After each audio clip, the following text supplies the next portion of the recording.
Right, Liam. An allegation has been made that you have committed an act of rape. Are you surprised by these allegations? Completely, yes. 100%. This is a nightmare. For an innocent person, these are the words that begin a descent into a nightmare. A nightmare where the very people who are supposed to find the truth can end up burying it. A false accusation of rape is one of the most destructive things a person can go through. It shatters reputations, destroys careers, and decimates mental health. Official data says false allegations of rape are rare. Only about 2 to 4% of reported cases in the UK. But if you're one of the people who falls into that tiny statistic, the percentage is meaningless. For you, it's everything. Your entire world gets turned upside down, and you're thrown into a system that you trust to clear your name. But what happens when that system, the investigation itself, is part of the problem? What happens when police procedures, designed to support real victims, accidentally create a perfect storm of injustice for the innocent? This is the story of how the search for truth can become a waking nightmare, and how UK police policies can fail the very people they're sworn to protect. It's a journey into a world where proving you're innocent becomes an almost impossible task, and where presumed innocent feels like a forgotten promise. To understand this journey, we first need to understand the life that gets derailed. Let's call our subject Liam. Now, Liam isn't one specific person. His story is a blend of countless real experiences, a reflection of a pattern seen in case files, news reports, and the stories of those who've been exonerated. Before the knock on the door, Liam was a 34-year-old history teacher, respected by his students and liked by his colleagues. He was in a long-term relationship that had recently ended. The breakup was messy and painful, but it was over. He thought life was moving on. Then, one Tuesday evening, 2 police officers showed up at his flat. The conversation was surreal, the words not quite connecting with his reality. His ex-partner had gone to the police. She'd made an allegation of rape, claiming it happened repeatedly during the chaotic final months of their relationship. In that single moment, Liam's world fractured. The shock hit him like a physical blow, leaving him numb. He cooperated completely. Sure, it was all a terrible misunderstanding. He believed in the system. He believed his innocence was a solid fact that would be recognized quickly. He invited the officers in and agreed to go to the station for a formal interview. As they led him from his building, a neighbor watched from a window, the first spark in a fire that would soon burn down his reputation. At the station, under the harsh interview room lights, Liam laid out his life. He explained the relationship, the breakup, the angry texts they'd both sent. He offered the police his phone, his laptop, anything. Check the texts, he begged. Check our messages from the days she says this happened. We were talking normally. We were making plans for her to pick up her stuff. He told them about CCTV cameras on his street, about friends he was with on certain nights. He gave them everything, confident the evidence would clear him. He was arrested, processed, and his DNA and fingerprints were taken. He was eventually released on bail, with conditions that stopped him from contacting his accuser. Walking out of the police station into the quiet of the early morning, the world felt alien. He was the same man, but everything had changed.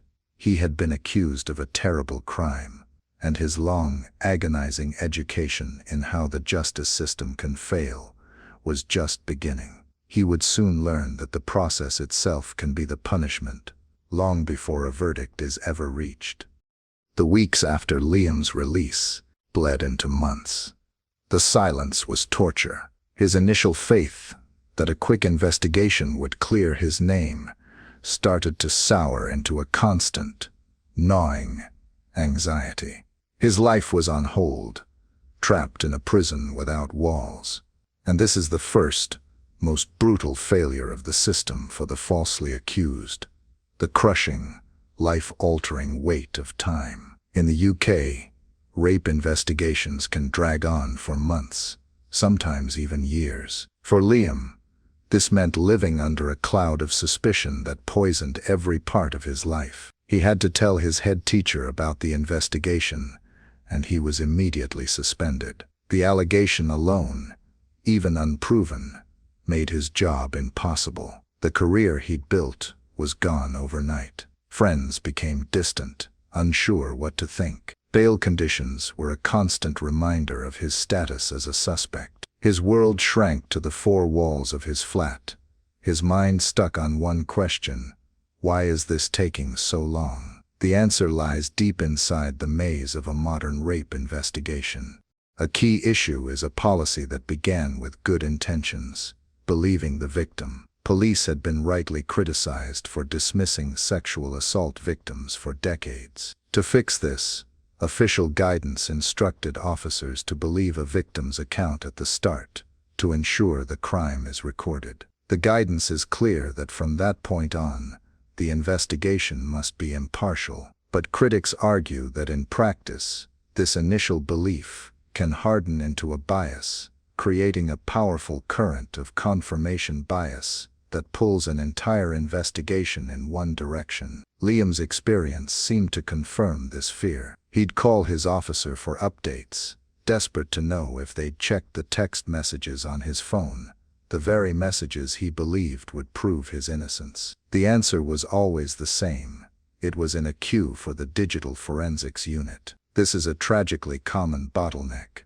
With digital evidence central to most cases, police forces face huge backlogs. So while his phone sat in an evidence bag, the messages that could have cleared him remained unread. He told them about a shop's CCTV camera that would have shown him walking home alone on a night an incident was alleged to have happened. By the time police requested the footage, it was gone.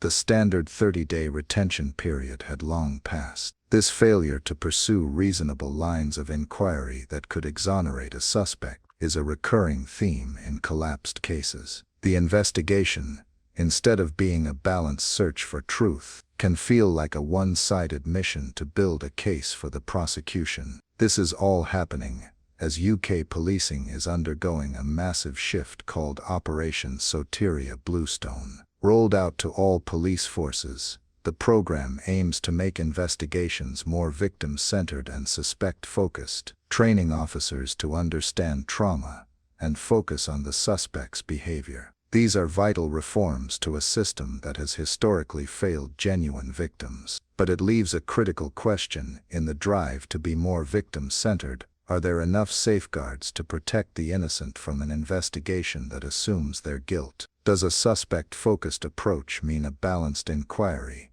or just a more targeted effort to build a case against the person accused? For the falsely accused, the fear is that these well-meaning reforms might make it even harder for an officer to pause, question the story, and look for evidence that points away from guilt. After 15 months, Liam's life was unrecognizable. His savings were gone. His mental health was in tatters. He was on pre-charge bail for so long that the process itself had become a punishment. He was innocent, yet living the life of a criminal in waiting. The system he trusted hadn't just failed to find the truth, it had built a new false reality around him and left him there to rot. For over a year, Liam was trapped. The turning point, when it finally came, wasn't some sudden police breakthrough. It came, as it so often does, from hiring a good defense solicitor. After using his savings and borrowing from his worried parents, Liam hired a lawyer who specialized in these kinds of cases. It's a critical and deeply unfair hurdle. A person's freedom shouldn't depend on how much money they have. But in a system straining under its caseload, a proactive lawyer can be the difference between exoneration and ruin. Liam's solicitor didn't just accept that evidence was being processed. He filed formal requests, challenged the delays and demanded disclosure of everything the police had. A fundamental right. Slowly, the pressure worked. First, it became clear that the lines of inquiry Liam had suggested from day one had either been ignored or followed up too late. The CCTV was gone. Witnesses were never contacted. It was a timeline of failure. But the real breakthrough came when the solicitor finally forced the disclosure of the digital evidence from both Liam's and his accuser's phones. And there, buried in thousands of pages of messages and emails, was everything Liam knew they'd find. The solicitor's team built a timeline that blew holes in the allegations. There were friendly, even affectionate, messages from his ex-partner on days right after she'd claimed an assault happened. There were time-stamped photos showing Liam was in another town on one of the key dates. And then, they found the smoking gun. In a series of texts to a friend in the week after the breakup, his accuser expressed pure rage and a desire for revenge. One message, sent just 2 days before she went to the police, read, "He's destroyed my life. I'm going to make sure he knows what that feels like. I'm going to ruin him." This was it. It wasn't absolute proof, but it was powerful evidence of her credibility and motive, evidence the police had possessed for over a year, but had failed to find or act on.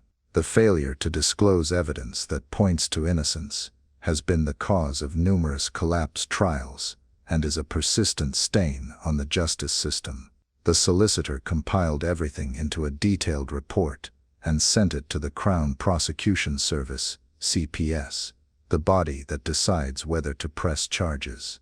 He didn't just point out the inconsistencies, he laid out every failure in the police investigation.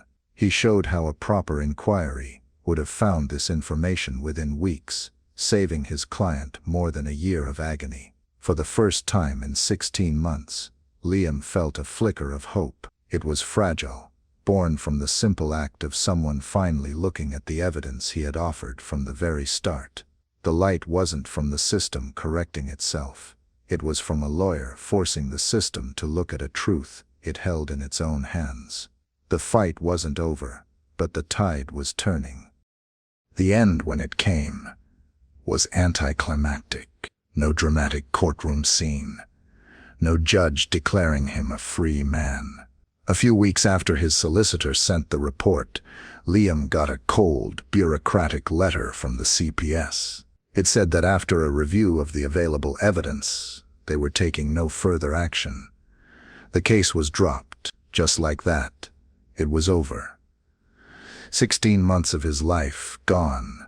The feeling wasn't joy, but a deep, hollow emptiness. There was no victory, only relief. He was exonerated, but he wasn't the same person. The scars were deep, and many were permanent. The first scar was financial. The legal fees took his life savings and put his parents into debt.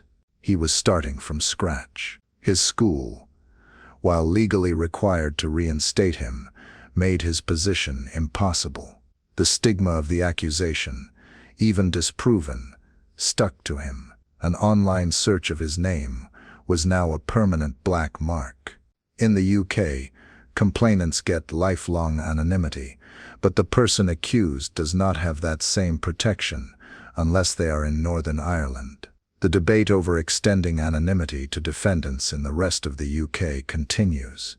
But for Liam, any change would be too late. The second scar was psychological. He was diagnosed with PTSD. He had anxiety attacks, insomnia, and a deep mistrust of people. The feeling of being powerless, of having his life controlled by a slow, indifferent system, had broken his sense of safety in the world. He had been traumatized, not by a criminal, but by the system meant to protect society from them. Finally, there was the wound of injustice, the total lack of accountability.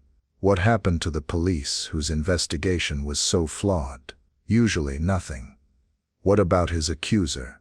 Making a false allegation can be a crime, like perverting the course of justice. But prosecutions are incredibly rare.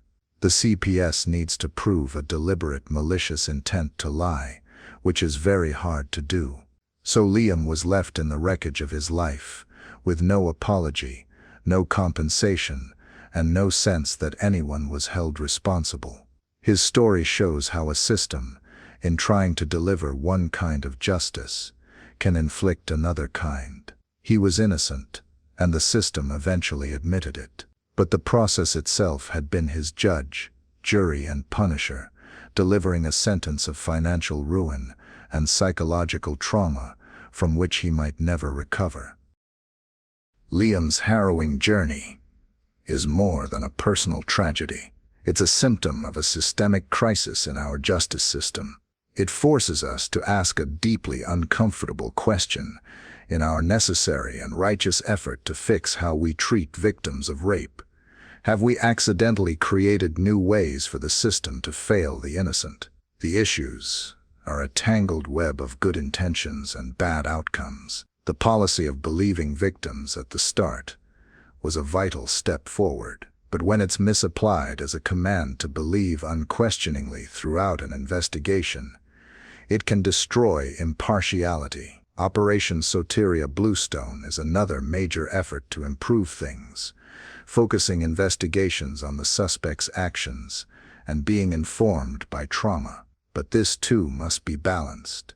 A suspect-focused investigation must still be an evidence-focused one. It has to mean pursuing all reasonable leads with the same energy, especially those that might prove innocence. When police let evidence expire, or when digital files sit in a queue for months, it's a failure for everyone. It delays justice for real victims and prolongs the agony of the wrongly accused. The consequences are clear. It creates a system where justice can depend on whether you can afford a lawyer to force the system to work. It fosters a culture where the stress of a long investigation becomes a punishment in itself, and it leaves the exonerated with no clear way to rebuild their lives, and no accountability for those who made the false claim or investigated it poorly. So what's the solution? The calls for reform are clear. First, investigations must be genuinely balanced. This requires better training for officers on things like confirmation bias